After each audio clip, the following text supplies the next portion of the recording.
ಇನ್ನು ಕೋಲಾರ ತಾಲೂಕು ಪುತ್ತೂರು ಹೋಬಳಿಯ ಸೀಸಂದ್ರ ಗ್ರಾಮದ ಸರ್ವೆ ನಂಬರ್ 139ರಲ್ಲಿ ಏನು 1982ರಲ್ಲಿ ಕೆಂಪಯ್ಯ ಎಂಬುವರಿಗೆ 2 ಎಕರೆ 20 ಗುಂಟೆ ಜಮೀನು ಏನು ಮಂಜೂರಾಗುತ್ತೆ.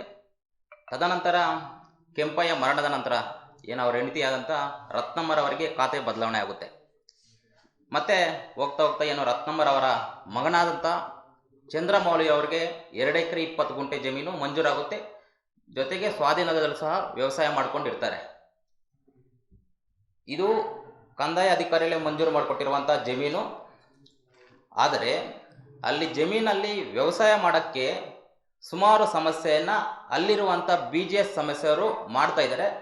ಯಾಕೆ ಮಾಡ್ತಾ ಇದ್ದಾರೆ ಅಂದರೆ, ಚಂದ್ರಮೌಳಿ ಅವರ ಜಮೀನಿಗೆ ರಸ್ತೆ ಬೇಕಂತ ಹೇಳ್ಬಿಟ್ಟು ಸುಮಾರು 3 ವರ್ಷದಿಂದ ಸಂಬಂಧಪಟ್ಟಂಥ ಎಲ್ಲ ಕಂದಾಯ ಅಧಿಕಾರಿಗಳಿಗೂ ಅರ್ಜಿ ಕೊಟ್ಟರು ಕೂಡ ಯಾವುದೇ ರೀತಿಯಲ್ಲಿ ಪ್ರಯೋಜನವಾಗಲಿಲ್ಲ.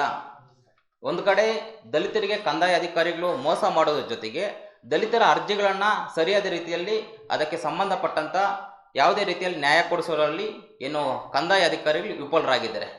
ಇದಕ್ಕೆ ಸಂಬಂಧಪಟ್ಟಂಥ ದಾಖಲೆಗಳು ಕೂಡ ನಮ್ಮ ಬಳಿ ಐತೆ. ಕೋಲಾರ ಜಿಲ್ಲಾಧಿಕಾರಿಗಳು ಕೂಡ ಸುಮಾರು 3 ವರ್ಷದ ಹಿಂದುಗಡೆ ಕೂಡ ಅರ್ಜಿ ಕೊಟ್ಟಿದ್ದಾರೆ. ತಾಲೂಕು ಕಂದಾಯ ಅಧಿಕಾರಿಗಳು ಕೂಡ ಅರ್ಜಿ ಕೊಟ್ಟಿದ್ದಾರೆ. ಮತ್ತು ಪೊಲೀಸ್ ವರಿಷ್ಠಾಧಿಕಾರಿಗಳು ಕೂಡ ಅರ್ಜಿ ಕೊಟ್ಟಿದ್ದಾರೆ. ಈ ರೀತಿ BGS ಸಮಸ್ಯೆಯವರು ನಮ್ಮ ಜಮೀನು ಬಳಿ ಹೋಗಲು ಅಲ್ಲಿ ರಸ್ತೆ ಬಿಡದೆ ಸುಮಾರು ಕಿರುಕುಳ ಕೊಡ್ತಾ ಇದ್ದಾರೆ. ಜೊತೆಗೆ ನಮ್ಮ ಮೇಲೆ ದೌರ್ಜನ್ಯ ಮಾಡ್ತಾ ಇದ್ದಾರೆ ಅಂತ ಹೇಳ್ಬಿಟ್ಟು ಸುಮಾರು 3 ವರ್ಷದಿಂದ ಸತತವಾಗಿ ಚಂದ್ರಮೌಳಿ ಅವರು ಹೋರಾಟ ಮಾಡ್ತಾ ಇದ್ರು ಕೂಡ ಅವ್ರಿಗೆ ಯಾವುದೇ ರೀತಿಯಲ್ಲಿ ನ್ಯಾಯ ಕೊಡುವುದರಲ್ಲಿ ಪೊಲೀಸ್ ಇಲಾಖೆ ಆಗಿರ್ಬೋದು, ಜೊತೆಗೆ ಕಂದಾಯ ಅಧಿಕಾರಿಗಳು ವಿಫಲರಾಗಿದ್ದಾರೆ. ಇದರ ಬಗ್ಗೆ ನನಗೆ 1 ವಾರದ ಹಿಂದುಗಡೆ ಕೂಡ ನಮ್ಮ ಸಂಘಟನೆ ಗಮನಕ್ಕೆ ಚಂದ್ರಮೌಳಿ ಅವರು ಹೇಳ್ತಾರೆ. ನಾನು ಈಗಾಗಲೇ 3 ದಿನ ಹಿಂದೆ ಕೂಡ ತಹಶೀಲ್ದಾರ್ ಹತ್ರ ಮಾತಾಡಿದ್ದೀನಿ. ಕೂಡಲೇ ಅಲ್ಲಿ ಹೋಗ್ಬಿಟ್ಟು ರಸ್ತೆ ಸಮಸ್ಯೆ ಇದೆ, ದಯವಿಟ್ಟು ಅಲ್ಲಿ ಓನ್ಲಿ ದಲಿತರಿಗೆ ಅಲ್ಲ ಸುಮಾರು ರೈತರು ಕೂಡ ಅಲ್ಲಿ ವ್ಯವಸಾಯ ಮಾಡ್ತಾ ಇದ್ದಾರೆ, ಅಲ್ಲಿ ಹೋಗ್ಬಿಟ್ಟು ಕೂಡಲೇ ಸಮಸ್ಯೆಯನ್ನು ಬಗೆಹರಿಸ್ಕೊಡಿ ಅಂತ ಹೇಳ್ಬಿಟ್ಟು ತಹಶೀಲ್ದಾರ್ ಕೂಡ ನಾನು ಹೇಳಿದ್ದೀನಿ. ಆದರೆ ಯಾವ ರೀತಿಯಲ್ಲಿ ಇವತ್ತಿಗೂ ನಮಗೆ ಸ್ಪಂದನೆ ಕೊಟ್ಟಿಲ್ಲ. ಅದೇ ರೀತಿಯಾಗಿ ನಾನು ನಿನ್ನೆ ಕೂಡ ಪೊಲೀಸ್ ಇಲಾಖೆಯಲ್ಲಿ ಒಂದು ಪರ್ಮಿಷನ್ ಕೊಟ್ಟಿದ್ದೀನಿ. ಏನಂದರೆ ತಾಲೂಕು ಕಚೇರಿ ಮುಂಭಾಗದಲ್ಲಿ 14ನೇ ತಾರೀಕು ಬೃಹತ್ ಮಟ್ಟದಲ್ಲಿ ಡಾಕ್ಟರ್ BR ಅಂಬೇಡ್ಕರ್ ಯುವ ವೇದಿಕೆ ಕರ್ನಾಟಕ ಸಂಘಟನೆಯಿಂದ ಹೋರಾಟ ಮಾಡೋದಕ್ಕೆ ಸಜ್ಜಾಗಿದೆ.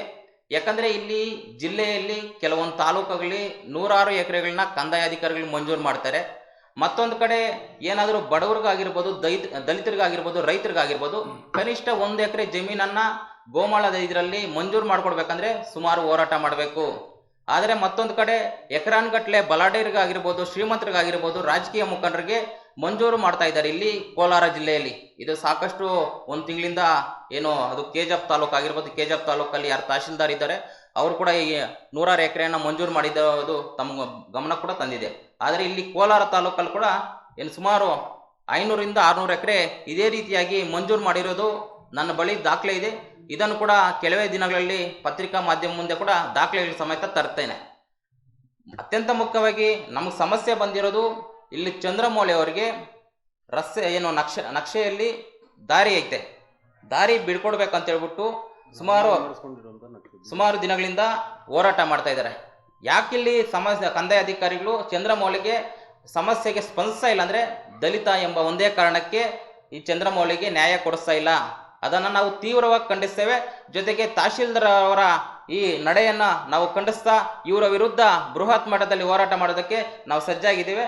ಬಹುಶಃ ಗಮನಿಸ್ಬೋದು, ನಕ್ಷೆಯಲ್ಲಿ BGS ಸಮಸ್ಯೆಯವರೇ ಮಾಡ್ಕೊಂಡಿರುವಂಥ ಅದನ್ನು ಕಂದಾಯ ಅಧಿಕಾರಿಗಳು ಕೂಡ ಮಾಡಿದ್ದಾರೆ.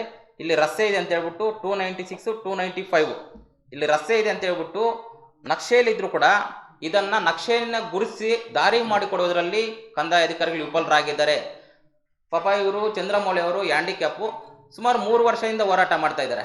ಕನಿಷ್ಠ ಪಕ್ಷ ಜಿಲ್ಲಾಧಿಕಾರಿಗಳ ಗಮನಕ್ಕೂ ತಂದಿದ್ದಾರೆ. ಜಿಲ್ಲಾಧಿಕಾರಿಗಳಿಗೂ ಅರ್ಜಿ ಕೊಟ್ಟರು ಕೂಡ ಜಿಲ್ಲಾಧಿಕಾರಿಗಳು ಕೂಡ ಇದನ್ನು ಯಾಕೆ ಸಮಸ್ಯೆಯನ್ನು ಬಗೆಹರಿಸಿಲ್ಲ ಅನ್ನೋದು ನಮ್ಮ ಪ್ರಶ್ನೆ ಆಗಿದೆ.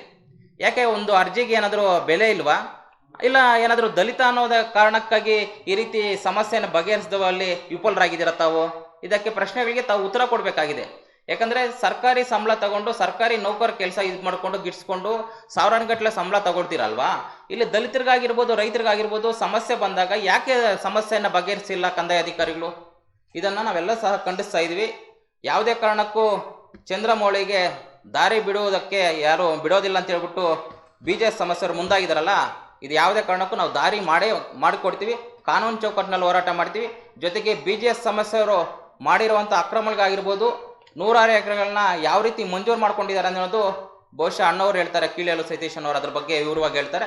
ನಮ್ಮ ಸಮಸ್ಯೆ ಬಂದಿರೋದು ಚಂದ್ರಮೌಳಿಗೆ ದಾರಿ ಬಿಡ್ಕೊಡ್ಬೇಕಂತ ಹೇಳ್ಬಿಟ್ಟು ನಾವೆಲ್ಲರೂ ಸಹ ಅಂಬೇಡ್ಕರ್ ಯುವ ವೇದಿಕೆ ಕರ್ನಾಟಕ ಸಂಘಟನೆಯ ಕಾರ್ಯಕರ್ತರು ಪಣ ತೊಟ್ಟಿದ್ವಿ. ಯಾವುದೇ ಕಾರಣಕ್ಕೆ ದಲಿತರಿಗಾಗಿರ್ಬೋದು, ರೈತರಿಗಾಗಿರ್ಬೋದು ಸಮಸ್ಯೆ ಬಂದಾಗ ನಾವು ಯಾವುದೇ ಕಾರಣಕ್ಕೆ ಕಣ್ಣು ಮುಚ್ಕೊಂಡು ಕುಳಿತುಕೊಳ್ಳೋದಿಲ್ಲ. ಅವ್ರಿಗೆ ರಸ್ತೆ ಮಾಡಿಕೊಡೋ ತನಕ ನಮ್ಮ ಹೋರಾಟ ಯಾವುದೇ ಕಾರಣಕ್ಕೆ ನಿಲ್ಲೋದಿಲ್ಲ. ಇದೇನೋ ಈ ವಿಷಯದ ಬಗ್ಗೆ 14ನೇ ತಾರೀಕು ಬೃಹತ್ ಮಟ್ಟದಲ್ಲಿ ತಾಲೂಕು ಕಚೇರಿ ಮುಂದೆ ಅಂಬೇಡ್ಕರ್ ಯುವ ವೇದಿಕೆ ಕರ್ನಾಟಕ ಸಂಘಟನೆಯಿಂದ ಹೋರಾಟ ಮಾಡುತ್ತೇವೆ ಅಂತ ಹೇಳ್ತಾ ನನ್ನ ಮಾತು ಮುಗಿಸ್ತಾ ಇದ್ದೀನಿ.